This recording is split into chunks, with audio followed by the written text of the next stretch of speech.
ఇండోర్కు చెందిన రాజా రఘువంశీ అనే యువకుడు ఆయన భార్య సోనంతో కలిసి మే 20న మేఘాలయకు హనీమూన్ కి వెళ్లారు. కానీ మే 23న చిరాపుంజి వెళ్లేందుకు ఒక ద్విచక్ర వాహనం అద్దెకు తీసుకుని వెళ్లిన తర్వాత ఆ దంపతులు ఇద్దరు మిస్ అయ్యారు. 11 రోజుల తర్వాత పోలీసులకు రాజా డెడ్ బాడీ వైసౌ డాంగ్ పార్కింగ్ వద్ద గిరి ప్రాంతంలో లభించింది. దగ్గరలోనే హత్యకు ఉపయోగించిన ఖడ్గం కూడా లభించింది. ఈ కేసును పోలీసులు అన్ని కోణాల్లో విచారిస్తుండగా బారిగులా ట్విస్ట్ వచ్చింది. భార్య సోనమును అరెస్టు చేసిన పోలీసులు పోలీసులు ఘాజీపూర్ లోని ఒక ధాబాలో ఆ చేతన స్థితిలో గుర్తించి ఆసుపత్రికి తరలించారు. అక్కడే ఆమె పోలీసులకు లొంగిపోయింది. వెంటనే అరెస్టు చేశారు. అయితే సోనం మాత్రం చెప్పింది మనల్ని కొందరు దొంగలు లూటీ చేసి రాజాను చంపేశారు అని. పోలీసులు అసలైన ఛేదన సోనం తన భర్తను చంపించేందుకు హిట్మన్లను ఎంగేజ్ చేసినట్లు సమాచారం. దీనికి కారణం ఆమెకు మరో వ్యక్తి రాజ్ కుష్వాహాతో సంబంధం ఉండడం. ఈ హత్యకు రాజ్ కుష్వాహా కూడా ప్లాన్ చేశాడని పోలీసులకు క్లారిటీ వచ్చింది. మొత్తం ఇప్పటి వరకు 4 మందిని అరెస్ట్ చేశారు. వారిలో ఒకరు ఉత్తరప్రదేశ్ లో, మరొకరు ఇండోర్ లో అరెస్ట్ అయ్యారు. ఈ నలుగురిలో ఒకరు రాజ్ కుష్వాహా పాత్రను వెల్లడించారట.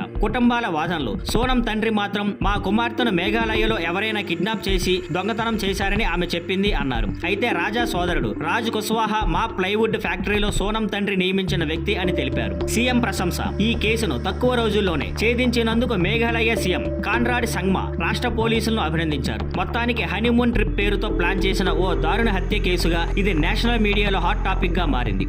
Thank you for watching. Please like, share and subscribe.